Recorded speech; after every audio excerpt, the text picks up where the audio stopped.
Liz Strom grew up on a central Illinois farm, but these days she is paying very close attention to farms all over the country for a number of reasons.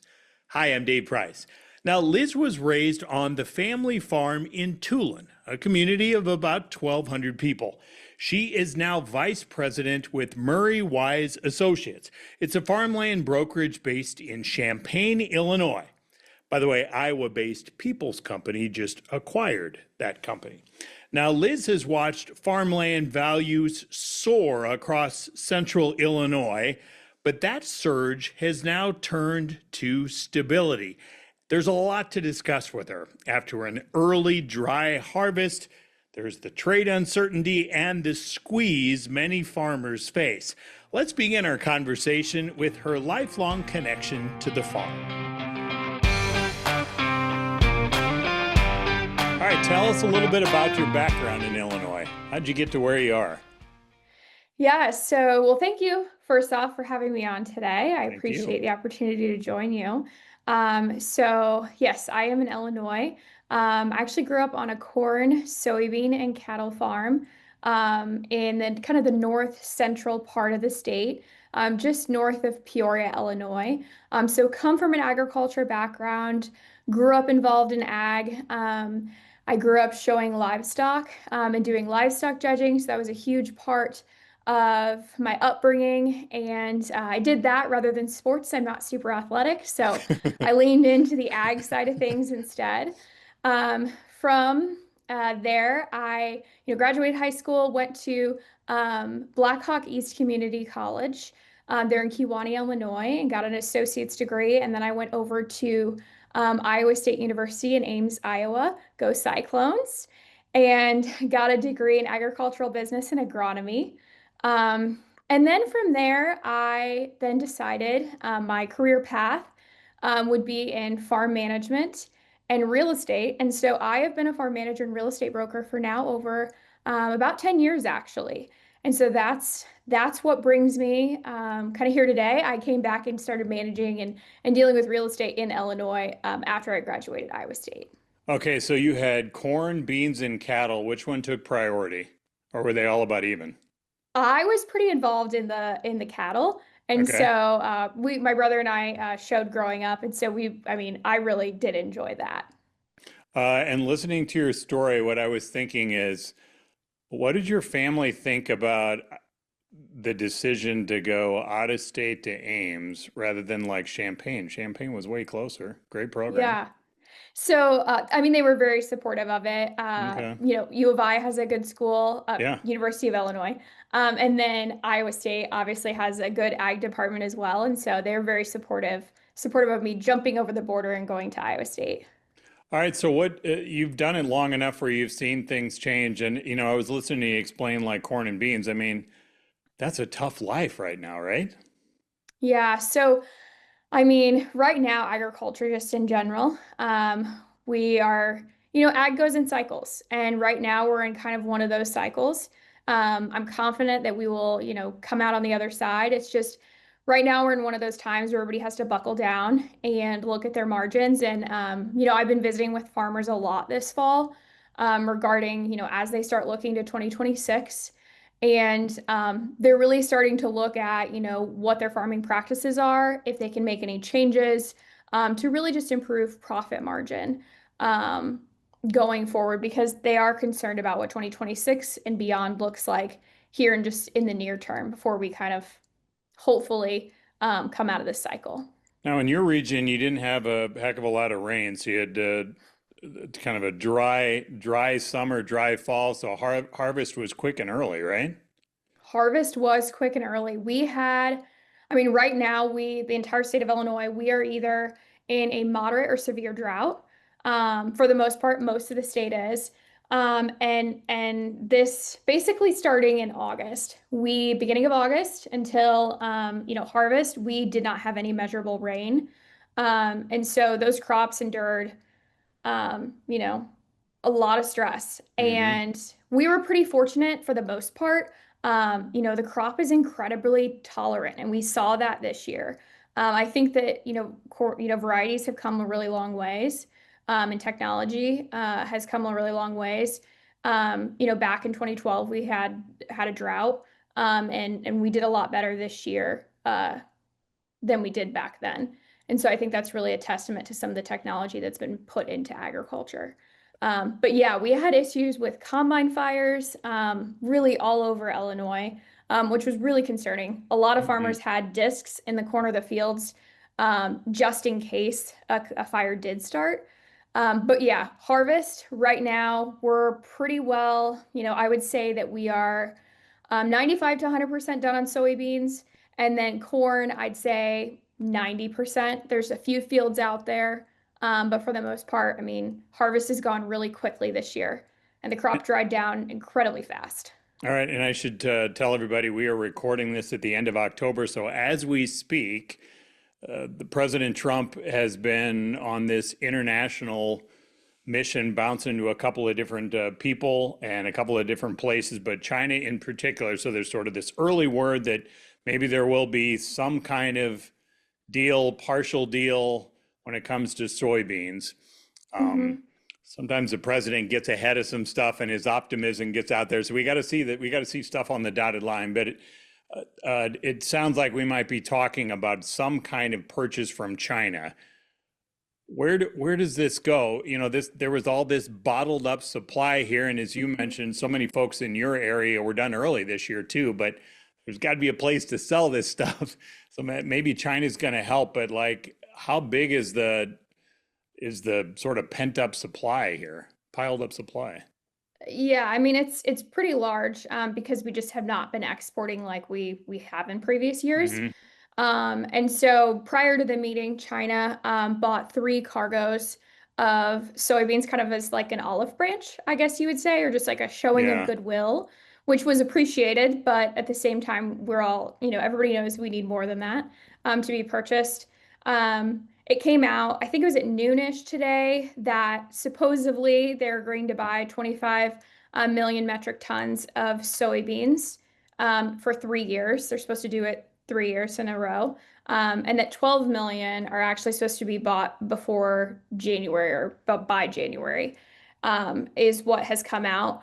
I think everyone has concern that maybe that's been agreed to, but until it's actually followed through with and they Hmm. actually do the purchasing, um, I think everybody's just kind of on pins and needles as to whether that will happen or not. Um, so the market has, we've seen a little bit of a run up for sure, which we definitely appreciate, but it's not like shooting significantly higher, than it did earlier this week before the meeting. And I think that's just simply because everyone is worried that they may not follow through. I went to grad school at the University of Missouri. Missouri is the show me state, and I feel like that's what the industry is looking for right now, right? Like they can hear the talk, the good talk. Okay, maybe there's something to be optimistic about, but show me the details, show me the money, whatever it is. Let's see the proof. Let's see these orders start to actually go through.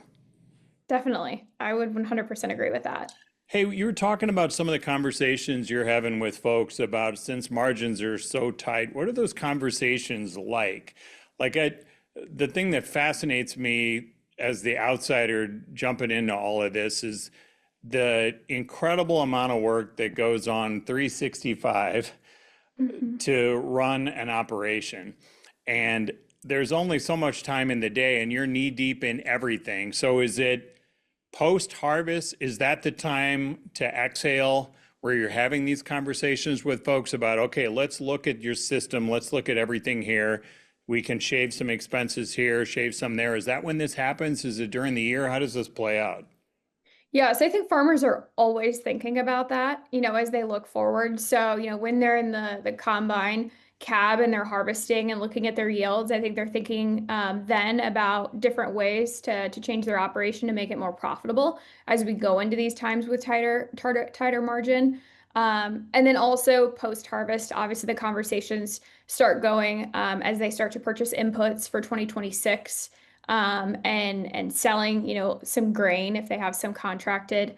And so planning starts, really usually fertilizer prices come out in August. Mhm. So, planning really starts then and we'll go through the end of the year and then into next year. And so those are kind of when those conversations are happening. So how we had a guest on a month or so, maybe 2 months ago, a farmer from Arkansas, and he had been Mhm. part of a gathering that was way bigger than he had imagined, but there was a ton of stress in that room. They had to move to a bigger venue because they had so many folks who showed up there, and so many of them were sweating out whether they were going to make it through the off season here. Are their finances strong enough to even go back out next spring? And I'm curious, in your area, what is the stress load for these folks you're talking to? Yeah, so I actually work with some farm managers there in the Delta and the Southeast, and we started hearing rumblings of that last year that things were very tight in those areas, and we knew if that continued, that we would start to feel it here in, in Illinois. And I would say that we are feeling that.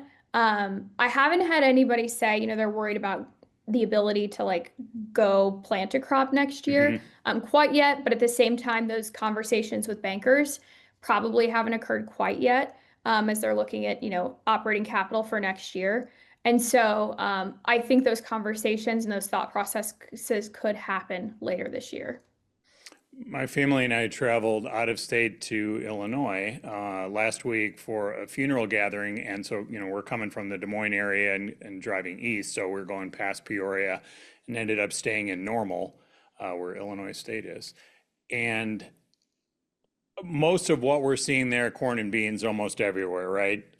In that region. And I'm curious if the conversations that you're having with some of these folks, because of this years-long stress with commodities, are folks starting to question whether corn and beans are their future, particularly with this additional stress of, the good Lord willing, maybe China's getting back into the game here, but let's see how that turns out. But especially when they were out of things, and now we've got Argentina pushing us so hard as a competitor. Like, are folks starting to question whether that's their path forward? It's such a hard pivot, but are those conversations happening with any of these? Actually, they are more about like different varieties. So there are like here in around Champaign, Illinois, we've got some seed corn and seed bean Hmm. contracts, and then also some white corn. And I was actually having a conversation with a farmer just yesterday that was talking about trying to grow non-GMO white corn. They found a facility that would take it, and we're just thinking about potentially doing it next year. And they said, we're just looking at crops that we can get a little bit of a premium on, just to help that profit margin going forward. So I think that people are thinking about that as they look to 2026. And how challenging is that when you've done it a certain way for a long time and parents did, grandparents did, these multi-generational farms where everybody picks up where the last generation left off, that has to be a tougher pivot, even if it's just a small portion, right? Yeah, so the key in that situation is just, communication and organization among the farming group. There's always more than one person that's out there in the field making sure that, the practices are followed for that particular crop. If it's non-GMO, you need to keep it, segregated, and same thing with like white corn, seed corn, things like that. So there can be some, have to look at storage and how you're going to handle that crop. So those can be different hurdles that they go through. So how do you sit down for that plan? You mentioned the one you were talking to already had a potential buyer in mind. I would assume that's the safer way to go, but is that how most people play this?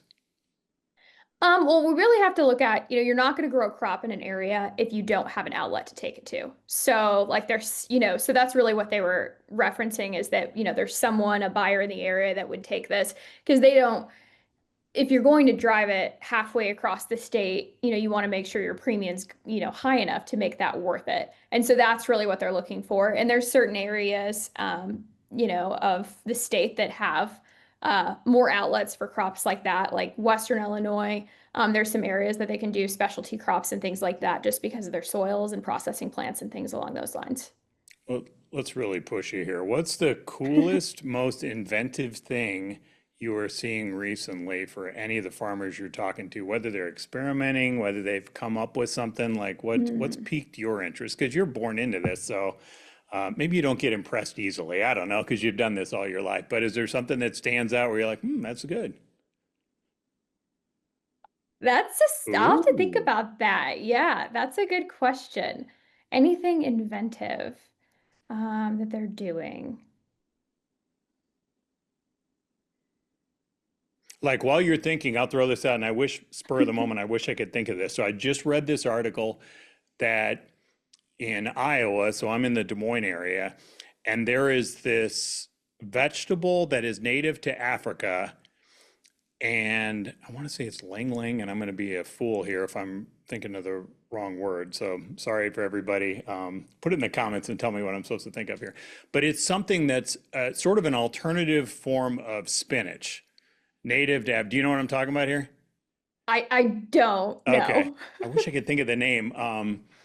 If I could just, I should just pause this recording and go cheat and Google it real quick. But anyway, they're using it. They got a grant to build this out, and I think it's some immigrants who are building this thing out, and they've taken over. This nonprofit has bought a former farm area, and they're growing this.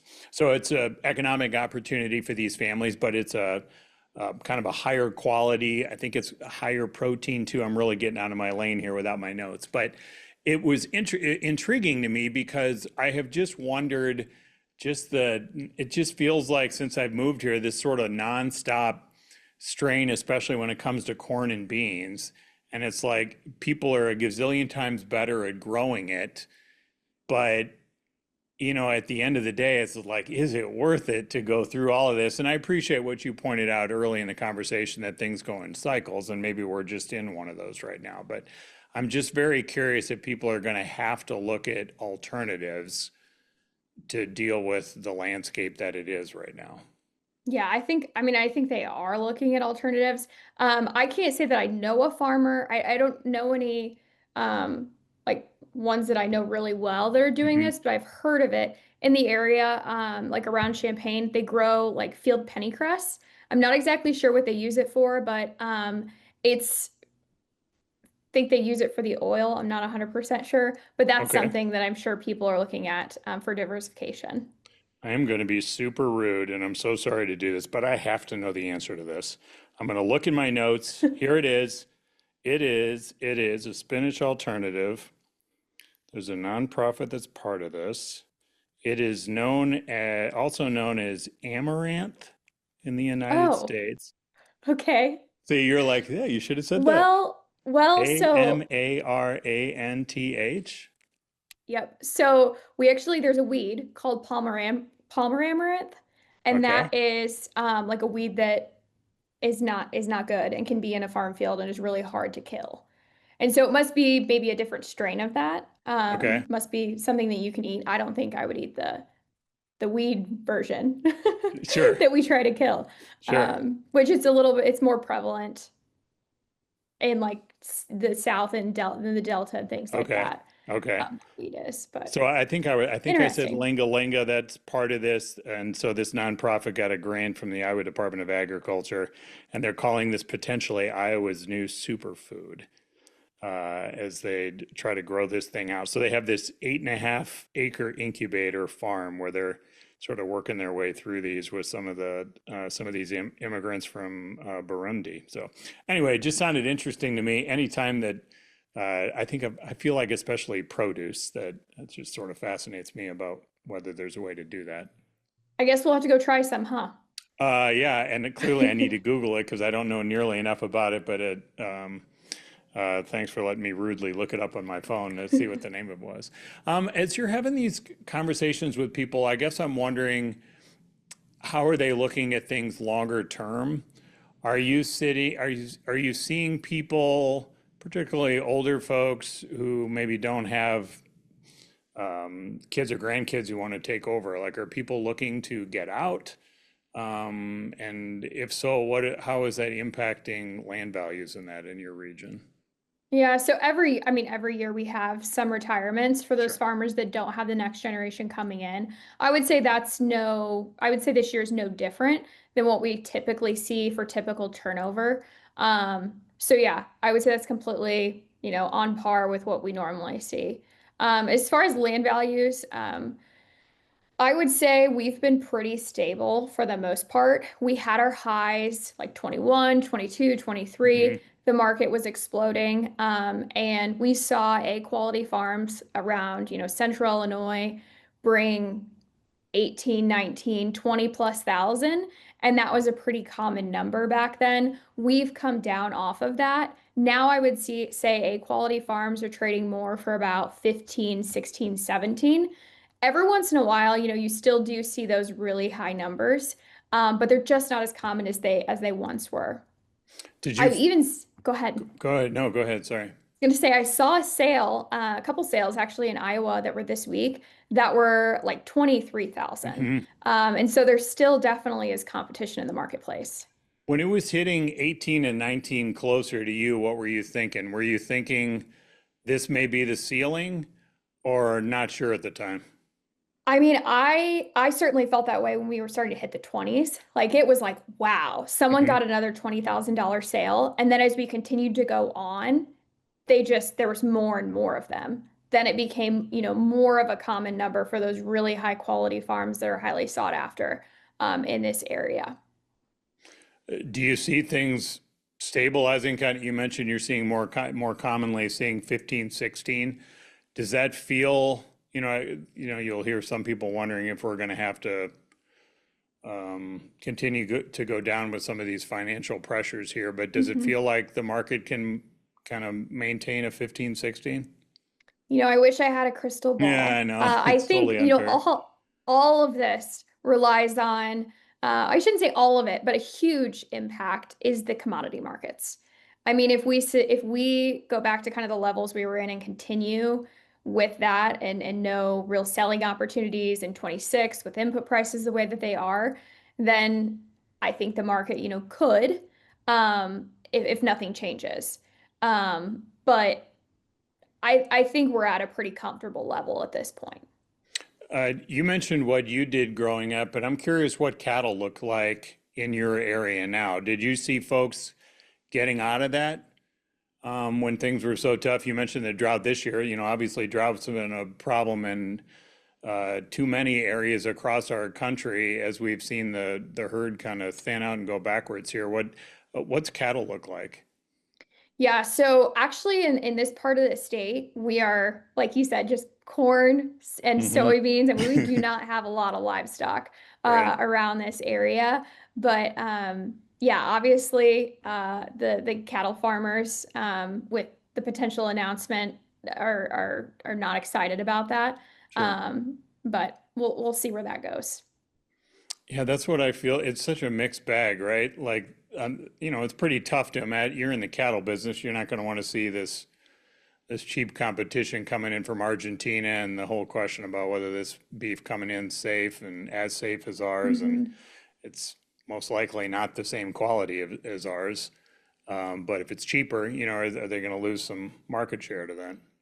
Yeah, I can say, I do believe in, American beef and made in America and stand pretty firmly behind that. I figured as much. All right, so what are you watching as we get toward the end of 25 and transitioning into 26?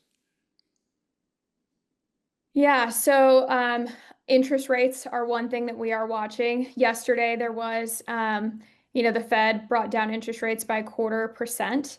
Um, and we're looking, the conversation or the commentary yesterday was interesting. They essentially are not quite sure if they're going to do another rate cut in Hmm. December. They seem like they're wavering on it a little bit, which is, concerning. We obviously would like to see the interest rate get cut again. So we'll see where that goes. That's something we're really watching as we go here into December and then into next year. It Yeah, certainly they're in help people out. they're in such an interesting position here because as we speak, the partial federal government shutdown is still happening. So the Hmm. Fed is getting limited data from the public side, at least from the government side, and those are the figures that they really need to slice and dice to try to figure out as they figure out, which way to move going forward. And I realize there's some private data out there they can look at, but that just adds one more layer of complexity to all of this. It certainly does. Hopefully by December, and I think they're hoping as well that there's some sort of resolution to the government shutdown, and then they can have that information and so they can make, a more solid decision on what to do in December. Because I'm sure there was concern with the rate cut that they just did. Are they missing something? They're not Hmm. sure if they are, since they don't have all the data points that they normally do. And so, yeah, hopefully there's a little bit more certainty when they get to December. I should have asked you this at the beginning, but do you still have your hand in farming at all?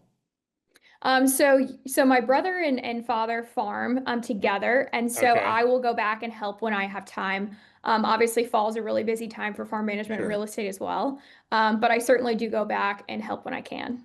It just seems like a lot of people that I've had on the podcast here, if they grew up on a farm and maybe they're doing something off the farm, obviously still connected to it, but whenever possible, they try Mhm. to sneak back home to just get the feel and the smell and the everything to still stay connected with that. It's deeply ingrained, in you when you grew up around it. It's Mhm. something that you have a passion and a love for. And so I 100% agree with that. And that's interesting you brought that up, kind of the being ingrained is that also people feel that way about like farmland, having that connection to Mhm. farmland. And we have some landowners that have a lot of, history and deep connection to their farms, which I always love to see that when they do. For sure. Well, Liz, thanks so much. It's been fun to explore all of this with you and to get to know you. We appreciate the conversation. Thank you for having me on. You can learn more about Liz Strom. Did you know, by the way, she's also a drone pilot?